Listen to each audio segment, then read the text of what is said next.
తట్టుకొని నిలబడి ఈరోజు మీకు లైవ్ను టెలికాస్ట్ చేసి చూపించేటువంటి ప్రయత్నం చేస్తున్నాను. ఎందుకు నేను చెప్తున్నంటే, ఒక పక్కన భయంకరమైనటువంటి కుల వివక్షత, మరో పక్కన మతం, భయంకరమైన కుట్రలు కుతంత్రాలు, మరో పక్కన ఉన్నటువంటి జాతిలో ఉన్నటువంటి మనువాదులాగా ఇవాళ నకిలీలు మాట్లాడేటువంటి సమయం మాట్లాడలేనటువంటి గొంతుకలు మాట్లాడుతూ ఉంటాయి అవసరానికి. ఎంత భయంకరమైన కుట్రలు, ఎంత భయంకరమైన అవహేళన, ఎంత భయంకరమైనటువంటి నిందలు, ఇవన్నీ మోస్తూ కూడా పగలు రాత్రి అనే తేడా లేకుండా 24/7 జైభీం ఆశయాన్ని ఈ సమాజానికి అందిస్తున్నాను. ఒక పక్కన ఎంప్లాయ్మెంట్ కల్పిస్తూనే, మరో పక్కన భారతదేశ వ్యాప్తంగా ఉన్నటువంటి ఎడిటర్ అసోసియేషన్లో క్రియాశీలక పాత్ర పోషిస్తూ భారతదేశంలో ఉన్నటువంటి అనేక మంది ఎక్కడెక్కడ ఎస్సీ ఎస్టీ బీసీ మైనార్టీల మీద దాడులు జరుగుతున్నాయో, అన్యాయాలు జరుగుతున్నాయో, కేంద్ర ప్రభుత్వం చేసేటువంటి అనాలోచిత ఆలోచనలు, రాష్ట్ర ప్రభుత్వాలు చేసేటువంటి ఆలోచన విధానాలు ఏ విధంగా ఉన్నాయని ఎప్పటికప్పుడు కోఆర్డినేషన్ చేసుకుంటూ ఈ బహుజనుల సమాజానికి మేము ఉన్నామనే భరోసాను కల్పిస్తూనే మరో పక్కన ఒంటరి పోరాటం చేస్తూనే ఉన్నాం.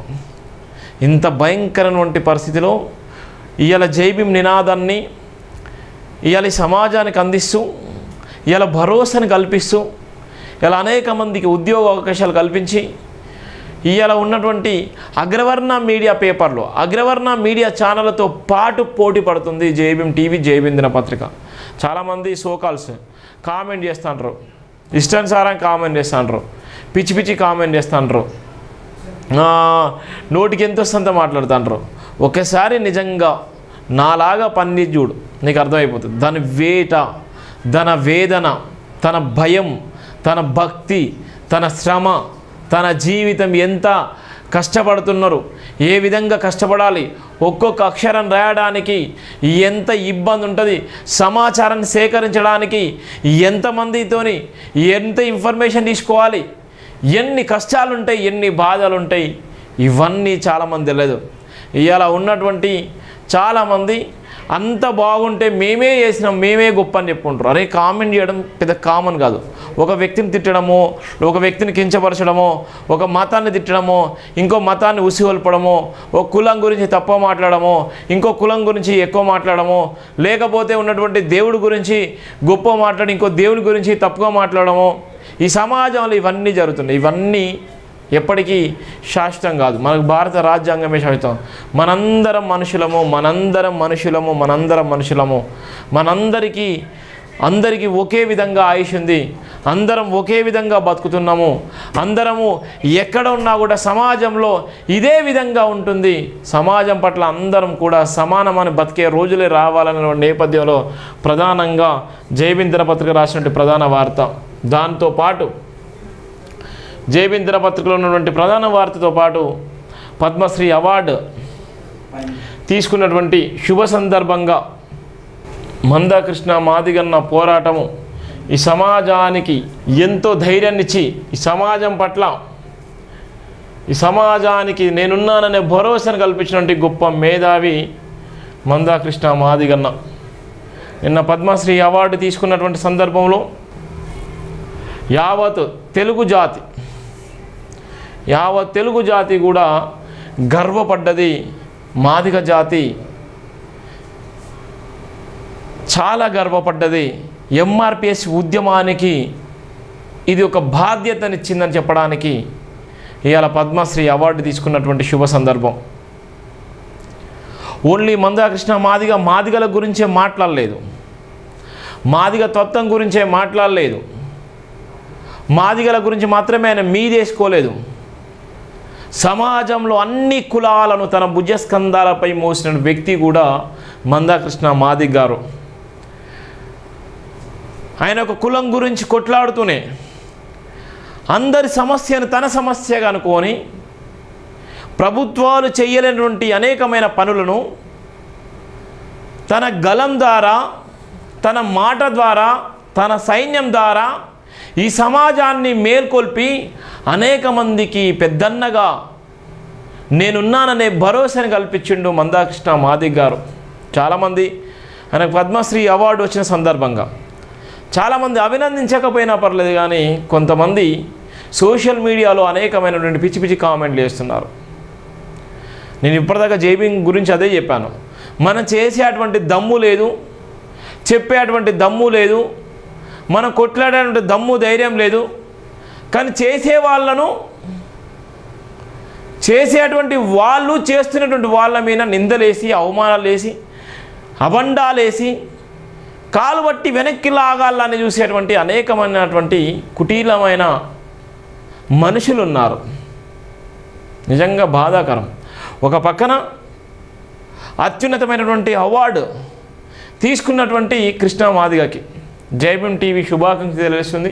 ఆయన కష్టాజీతం, ఆయన పడ్డ శ్రమ, ఆయన పడుతున్నటువంటి వేదన, ఆయన నిరంతరం కొట్లాడేటువంటి తీరు, మాట్లాడే విధానము, ఇవాళ ఉన్నటువంటి అనేక మంది లక్షలాది మంది కార్యకర్తలను తయారు చేసుకున్నటువంటి గొప్ప మేధావి కూడా మందాకృష్ణ మాదిగ గారిది.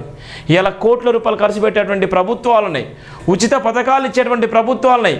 కోట్ల రూపాయలు ఖర్చు పెట్టి ఇలా ప్రభుత్వాలు ఇలా అనేక మందిని ఎవరైతే ఉన్నారో ఆ క్యాడర్ని అంతా దగ్గర చేసుకునేటువంటి సందర్భాలు ఉంటే వాళ్ళందరికీ భరోసాను కల్పించేటువంటి ప్రభుత్వాలు ఉన్నాయి. కానీ ఈయన దగ్గర ఏ ప్రభుత్వం లేదు, ఏ క్యాడరు ఒకటి మాత్రం ఉంది, ప్రభుత్వం లేదు, ఏది లేదు. కానీ మందాకృష్ణ మాట అంటే ఇలా ఉన్నటువంటి ప్రభుత్వాలే కాదు, ఆ క్యాడరు కూడా నిలబడిపోతుంది. ఎంత పెద్ద వర్షం వచ్చినా, ఎంత పెద్ద తుఫాన్ వచ్చినా, ఎంత పెద్ద పిడుగులు పడ్డా, ఎంత పెద్ద భయంకర పరిస్థితులు ఉన్నా, వాళ్ళు ఏ పార్టీలో ఉన్నా, ఎలాంటి ఇబ్బందులు ఉన్నా వాళ్ళందరూ కృష్ణ మాదిగ పిలుపు అంటే అందరూ వస్తారు. అది ఆ అన్నకున్నటువంటి భరోసా.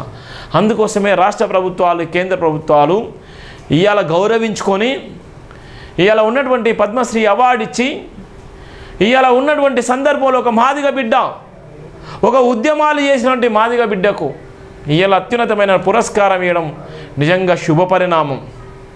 ఒక వ్యక్తి ఒక శక్తిగా ఎదిగిన తర్వాత, ఒక వ్యక్తి సమాజానికి ఆదర్శంగా ఉన్న తర్వాత, ఒక వ్యక్తి సమాజంలో అణగారిన వర్గాల నుండి నేను ఉన్నాననే భరోసాను కల్పించిన తర్వాత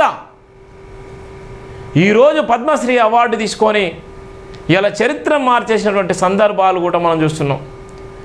ఎందుకోసం ఇవన్నీ చెప్తున్నంటే, ఒక వ్యక్తిని నేను దగ్గర నుండి చూసిన సందర్భాలు ఉన్నాయి. ఏదైతే ఏబిసిడి వర్గీకరణ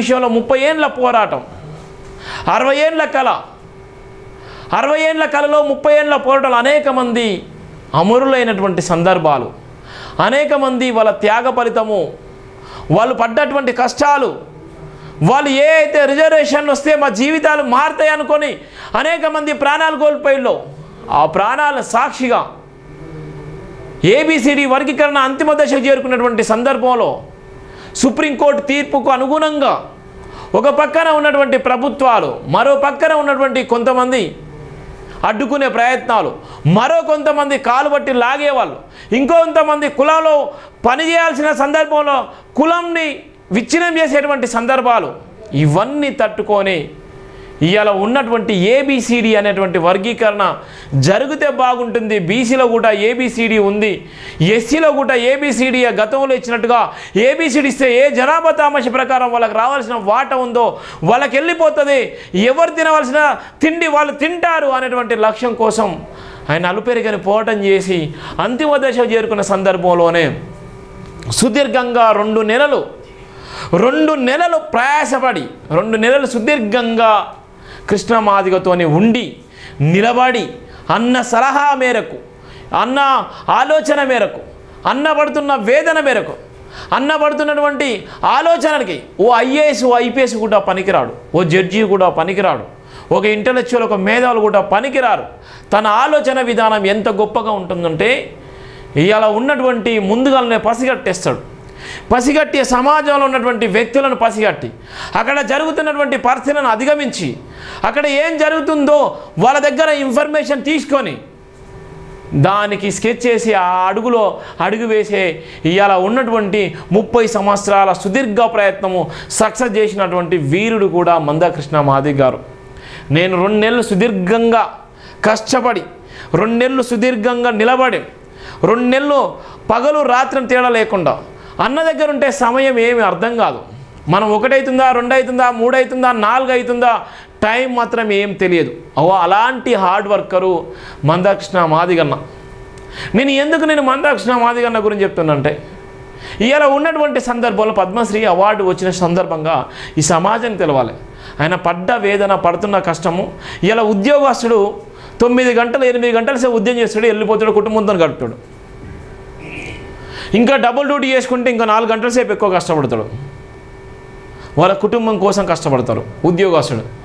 కానీ భారతదేశంలో ఉన్నటువంటి ఈ సమాజంలో ఏబిసిడి వర్గీకరణ జరగాలి, ఈ కులాల మధ్య తారతమ్యాలు పోవాలి, బాబాసాహెబ్ అంబేద్కర్ చెప్పిన నినాదం బలపడాలి, ఈ రాష్ట్రంలో ఎప్పటి నుంచో పడుతున్నటువంటి వేదనకు అంతిమ గీతం పాడాలన్న నేపథ్యంలోనే 3, 4, 5 గంటల దాకా కూడా నిరంతరం బుక్కులు పట్టుకొని అక్కడ ఉన్నటువంటి ఇన్ఫర్మేషన్ తీసుకొని దాన్ని డ్రాఫ్ట్ చేసుకుంటూ, దాన్ని ఎండజ్ చేసుకుంటూ, అక్కడ ఉన్నటువంటి ప్రింట్ తీసుకుంటూ, అక్కడ ఉన్నటువంటి ఏ తారతమ్యాలను ఎక్కడ ఉంది, ఏం ప్రాబ్లం ఉంది, ఏ జీవో ఇచ్చి, ఏ జీవోకి అనుగుణంగా ఏం చట్టాలు తీసుకొచ్చి, ఆ చట్టాలకు తీసుకొచ్చిన సందర్భంలో ఎవరున్నారు, ఎంతవరకు లాస్ అయిపోతుంది, ఎంతవరకు నిలబడుతుంది జాతి అనేటువంటి సందర్భంలో క్రియాశీలక పాత్ర పోసినటువంటి కృష్ణ మాదిగన్నకి ఎంత చెప్పినా తక్కువనే. పద్మశ్రీ అవార్డు కాదు, ఇంకా ఎంత పెద్ద అవార్డులు ఇచ్చినా తక్కువనే. 2 నెలలు 60 రోజులు సుదీర్ఘంగా అన్నతో జర్నీ చేయడం జరిగింది. సుదీర్ఘంగా మాకు టైం ఏర్పడకపోయేది 3-5, 4-5 అన్నతో పాటు చాలామంది కూడా కష్టపడ్డారు. సమయం ఏర్పడకపోయేది, అక్కడనే పడుకునేది. ఇక అట్నే ఉన్న తర్వాత తిండి తికానం అక్కడనే తిన అట్నే పడుకునేది అందరూ. అంటే అంత హార్డ్ వర్క్ చేసేది. ఇలా ప్రభుత్వాలు చేయవు. ఇలా ప్రభుత్వాలకు ఏంటంటే సోకాల్స్ ప్రభుత్వాలు ఇలా వాళ్ళు ఏంటంటే పదవులు ఉంటే మాత్రమే చేస్తారు. ఇలా కొంతమంది కులాలు, కొంతమంది మతాలు వాళ్ళ అనుగుణంగా వాళ్ళ అవసరాలకు నిమిత్తమే పనిచేసేటువంటి సందర్భాలు ఉంటాయి. కానీ కులాన్ని మీదేసుకొని, మాదిగ తత్వాన్ని మీదేసుకొని నేనున్నాననే భరోసాను కల్పించిన వ్యక్తి మందాకృష్ణ మాదిగ. అందుకోసమే మహనీయుల జాబితాల్లో మందాకృష్ణ మాదిగ గారు వెళ్ళిపోవడం జరిగింది. ఇది ఒక చరిత్రాత్మకమైన ఘట్టము. ఒక ఉద్యమకారుడికి ఒక పద్మశ్రీ అవార్డు ఇవ్వడం కూడా మొట్టమొదటిది. ఒక పద్మశ్రీ అవార్డు అంటే నిజంగా ఇవాళ సమాజంలో ఒక ప్రత్యేకమైనటువంటి గుర్తింపును తెచ్చుకున్నటువంటి సందర్భం కూడా ఉంది ఒక జాతికి అనేటువంటి నేపథ్యం ఉంటుంది. అందుకోసమే మహనీయుల జాబితాల్లో మందాకృష్ణ మాదిగ, అందుకోసమే మహనీయుల చిత్రపటం ఇవ్వడం జరిగింది. మహనీయుల చిత్రపటం ఇవాళ ఎందుకు ఇవ్వడం జరిగిందంటే మహనీయుల ఆశయాలకు అనుగుణంగా పనిచేసినటువంటి గొప్ప మేధావి ఇంటలెక్చువల్ మందాకృష్ణ మాదిగ గారు. ఇక్కడ కుటుంబ సభ్యులు, ఇక్కడ ఉన్నటువంటి అక్కడ హార్డ్ వర్క్ చేసిన సందర్భంలో అనేకమైనటువంటి సందర్భాలు నాతో పంచుకున్నటువంటి అనేకమైన విషయాలు, ఇక్కడ పద్మశ్రీ అవార్డు తీసుకున్నటువంటి ఒక శుభ పరిణామము. ఇలా చాలామంది వివిధ రకాలుగా మాట్లాడుతుంటారు. ఇలా ఉన్నటువంటి ప్రభుత్వం దగ్గరికి పోవాలంటేనే పోలేని సందర్భాలు ఉంటాయి, ఒక పోలీస్ అధికారి దగ్గరికి పోవాలంటేనే పోలేని సందర్భాలు ఉంటాయి, ఇలా ఉన్నటువంటి ఒక బహిరంగ సభ పెట్టాలంటేనే ఇలా పెట్టలేని సందర్భాలు ఉంటాయి. కానీ ఒక్క పిలిపిస్తే ఇలా ప్రభుత్వాలు కూడా వస్తాయి, ఇలా ప్రజలు వస్తారు, ఇలా అందరూ కూడా వస్తారనడానికి నిదర్శనము మందాకృష్ణ మాదిగ స్టాండే వేరైనటువంటి నేపథ్యం కూడా మనం చూస్తున్నాం. అందుకోసమే మహనీయుల జాబితాల్లో మందాకృష్ణ మాదిగ మానవ జన్మలో మరవలేని ఉద్యమకారుడు, కారణ జన్మునికి అవతారం ఎత్తారు మానవ మహనీయుడు మందాకృష్ణ. పేరు పక్కన కులం పేరును గర్వంగా రాసుకునే చరిత్ర నిర్మించారు. ప్రభుత్వాలతో ఒంటరిగా పోవడం చేసిన గుండె ధైర్యం కలిగిన ఉద్యమకారుడు, చరిత్ర కలిగిన ఉద్యమాలకు శ్రీకారం చుట్టిన ఉద్యమ నాయకుడు, కష్టాలన్నీ ఎదుర్కొని 30 ఏళ్ళ పోవడం చేసిన మునగాడు, పద్మశ్రీ అవార్డును అన్ని విధాల అర్హుడు, జాతి లక్ష్యాలను ఛేదించిన లక్ష్య సాధకుడు డాక్టర్ బరిగెల శివ ప్రధానంగా రాసినటువంటి ప్రధాన వార్త. దళిత జాతి ఆనుముత్యమైన మందాకృష్ణకు పద్మశ్రీ లాంటి అరుదైన గౌరవం దక్కడం యావత్ జాతి గర్విస్తుందని డాక్టర్ బరిగెల శివ అన్నారు. మంగళవారం ఢిల్లీలో పద్మశ్రీ అవార్డు అందుకున్న ఎంఆర్పిఎస్ జాతీయ అధ్యక్షుడు శ్రీ మందాకృష్ణ మాదిగను మనస్ఫూర్తిగా అభినందించారు. ఉన్నత లక్ష్యాలను మార్గాలను ఎంచుకొని ఒక్కొక్క మెట్టును అధిగమిస్తూ ప్రభుత్వాలతో పోరాటాలు చేసి చివరిగా తన అనుకున్న లక్ష్యమైన ఎస్సీ కుల వర్గీకరణను సాధించడంతో పాటు బహుజనుల లక్ష్యాలను సాధించడం కోసం ఉద్యమాలను కొనసాగిస్తామన్నారు. పేరుకే ఎంఆర్పిఎస్ వ్యవస్థను స్థాపించిన అప్పటికి దళిత, బహుజన, మైనార్టీ, అనగారిన పేదల కోసం అలుపెరుగని పోరాటాలు చేశారని గుర్తు చేశారు. జీవిత లక్ష్యాలను పక్కా ప్రణాళికతో కొనసాగించిన మాన్యశ్రీ మందాకృష్ణ జీవితం కోట్ల మందికి ఆదర్శమన్నారు. 30 ఏళ్ల ఉద్యమాన్ని ఓపికతో మోసి పడరాని పాటలు పడిన మందాకృష్ణను అరుదైన గౌరవాలు అలంకారాలు చేసుకుంటున్నాయన్నారు. ఉద్యమ ప్రణాళికలు ఎంచుకోవడంలో దిట్టమైన పేరుగాంచినటువంటి గొప్ప మేధావి కూడా మందాకృష్ణ మాదిగ గారే అనేటువంటి నేపథ్యం ఉంది. ఆది నుండి తన లక్ష్యం నెరవేరే వరకు ఉద్యమాన్ని అంటిపెట్టుకొని జీవించాలన్నారు. ప్రజా ఉద్యమాలకు బీజాలు వేసిన మహా ఉద్యమ నేతను చూసి నేడు భారతదేశం గర్వపడుతుందన్నారు. ప్రధాన మంత్రులు, ముఖ్యమంత్రులు ఆప్యాయంగా పిలుచుకునే, ఆలింగనం చేసుకునే ఉద్యమ స్థాయిని కొనసాగించిన మందకృష్ణ పేరు ఇప్పుడు ఎప్పుడు చిరస్థాయిలో నిలిచిపోయిందన్నారు. కష్టాలను చూసి పిరికితనంతో పార్టీలు మారుతున్న రాజకీయ నాయకులను వేల సంఖ్యలో గమనిస్తున్న నేటి దినాల్లో సుమారు 30 సంవత్సరాల ప్రభుత్వాలతో సంబంధం లేకుండా, పార్టీల సహకారం లేకుండా తన గుండె ధైర్యం, తన పోరాటం, తన నిజాయితీ, తన ఉద్యమానికి ఆనవాళ్ళుగా పెట్టుకొని తన అనుకున్న లక్ష్యాన్ని సాధించడం కోసం 30 సంవత్సరాల పోరాటాలు చేశారన్నారు. ఆయా ప్రభుత్వాలు తను సహకరించినప్పుడు పొంగిపోలేదు, ఆయా ప్రభుత్వాలు తను వ్యతిరేకించినప్పుడు నిరుత్సాహపడలేదు. కేవలం తను సాధించాల్సిన లక్ష్యం కోసం ప్రభుత్వాలను మెప్పిస్తూనే తన పోరాటాలు కొనసాగించే క్రమంలో ఎంఆర్పిఎస్ ఉద్యమం కాస్త బహుజన ఉద్యమంగా మారి అణగారిన వర్గాల కోసం 6 నిమిషాలు పోరాటాలు చేసిన ఉద్యమ నేతగా సమీకృతులైనారు. దివంగత నేత వైఎస్ రాజశేఖర రెడ్డి మందకృష్ణ పోరాటం వల్లనే ఆరోగ్యశ్రీ అనే పథకాన్ని ప్రపంచ దేశాలు మెచ్చుకునే విధంగా ఏర్పాటు చేశామని చెప్పడంలో మందకృష్ణ నిజాయితీ గల ఉద్యమం దాగి ఉందని గర్వంగా చెప్పగమని ఉన్నారు. ఎన్నో రాజకీయ పదవులు, ఎంతో ఆర్థిక లాభసాయకమైన సంపదలు తనను ప్రభావితం చేయాలని చూసినప్పటికీ ఎక్కడ తలదించుకోకుండా, ఎలాంటి ప్రలోభాలకు లొంగకుండా తన లక్ష్య మార్గానికి కట్టుబడి ఉన్నాడని పేర్కొన్నారు. నిజాయితీగా ఉద్యమాలను కొనసాగిస్తున్న సందర్భంలో అనేక అక్రమ కేసులతో పాటు నెలల తరబడి జైలు జీవితాలను సైతం అనుభవించిన చరిత్రకారునికి మహనీయుల జాబితాలో చేరిపోయారన్నారు. ఒంటరి వాడు ఏం చేస్తాడులే అనుకున్న సమయంలో ఏకంగా దేశ ప్రధాని స్వయంగా ఎస్సీ కుల వర్గీకరణకు ఒప్పుకునే విధంగా మెప్పించగలిగారన్నారు. అన్ని రాజకీయ పార్టీలతో అవినావ సంబంధాలు, రాజకీయ విభేదాలు, ఉద్యమ సహకారాలు, ఉద్యమ విభేదాలు కలిగి ఉన్నటువంటి మందకృష్ణ మాదిగా తన పోరాటమే తన ఊపిరిగా జీవించిన తీరు నవయువ ఉద్యమకారులు ఆదర్శంగా నిలిచిపోగలదన్నారు. తెలుగు రాష్ట్రాలనే కాకుండా జాతీయ స్థాయిలో లక్ష్య సాధన కోసం దీర్ఘకాలిక ఉద్యమాన్ని కొనసాగించిన ఉద్యమ నేతగా చరిత్రలో నిలిచిపోయారన్నారు. సామాన్యులను ప్రభావితం చేయడంలో ఎలాంటి గొప్పతనం ఉండదు కానీ ఏకంగా ముఖ్యమంత్రులు, దేశ ప్రధాని, కేంద్ర మంత్రులను ప్రభావితం చేయగలను ఉద్యమ నాయకత్వాన్ని కొనసాగించిన మందకృష్ణుడు మహనీయుడు అవుతున్నందున బహుజనులు ఎంతో ఆనందపడుతున్నారు. శత్రువులను సైతం తన ఉద్యమాలతో మెప్పించిన గొప్ప వ్యక్తిగా, మంచి మనసున్న వ్యక్తిగతమైన తన భావాలను కడవరకు కొనసాగించారన్నారు. త్వరలో తన నిజాయితీ కలిగిన ఉద్యమానికి గుర్తింపుగా మరో అత్యున్నత పదవిని సాధించబోతున్నట్లు మనస్ఫూర్తిగా ఆకాంక్షించారు. డప్పులు కొట్టిన చేతులు రాజ్యాంగ విలువలను రక్షించే బాధ్యతను చేపట్టారన్నారు. చెప్పులు నేర్పిన చేతులు జాతి విలువలను దేశ స్థాయికి చేర్చాయన్నారు. 30 ఏళ్ల చరిత్ర కలిగిన ఉద్యమంలో ఎన్నోసార్లు ముక్కలైన తన గుండె భావాలను తనకు తానే పునర్మించుకున్నారు. ప్రభుత్వాలను ఢీకొట్టడంలో మందకృష్ణ గుండె ధైర్యవంతమైనది, గొప్పదన్నారు. కరుడు కట్టిన కష్టాలు ఎదుర్కొని 30 ఏళ్లుగా పోరాటాలు చేసిన మొనగాడిగా రికార్డులోకి ఎక్కారన్నారు. పగోడు కూడా ఏం గుండెరా బాబు ఈయనది తలపించే విధంగా ఉద్యమ ప్రణాళికలను నిర్మించుకొని వారన్నారు. జైలు జీవితము రోజులు నేర్పిన అనుభవాన్ని రంగరించుకొని చరిత్రను తిరిగి రాశారన్నారు. మారుతున్న కాలంలో మార్పు చెందని ఉద్యమకారునిగా నిలిచిపోవడం కోసం తీవ్రమైన సాహసాలను కొనసాగించారన్నారు. పోరాటం ఫలించడం పట్ల, విజయం దారి చేరడం పట్ల జాతి బిడ్డల గుండెల్లో చెరగని ముద్రను వేసుకున్న మాన్యశ్రీ మందకృష్ణ మునుపెన్నడూ లేని విధంగా మహోన్నతను పరించడం మరవలేనిదిగా, మరపురానిదిగా గుర్తుండిపోగలదని గర్వంగా చెప్పారు. ఇది జై భీమ్ దినపత్రికలో ప్రధానంగా రాసినటువంటి ఒక వార్త. ఇది మన పేపర్లో ఇలా ఉన్నటువంటి మహనీయుల జాడలు నడిచేటువంటి ఎవరైతే ఉన్నారో, మన కోసం పెట్టినటువంటి టీవీ ఛానల్, మన కోసం నడిపించేటువంటి టీవీ ఛానల్ ఇలా అగ్రవర్ణ పేపర్లు ఎవరు ఈ విధంగా రాయలేదు. అగ్రవర్ణ పేపర్లు, అగ్రవర్ణ టీవీ ఛానల్స్ ఎవరు కూడా చూపించలేదు, ఎవరు కూడా చూపించరు. అగ్రవర్ణ పేపర్లో ఎవరు కూడా మనలాగా రాయరు, చూపించరు. నేను ఎందుకు చెప్తున్నానంటే అందుకోసం ఇది మన ఆత్మగౌరవ నినాదం, ఆత్మగౌరవం కోసం పుట్టిన నినాదం, ఆత్మగౌరవ ఆశయం కోసం పుట్టిన నినాదం.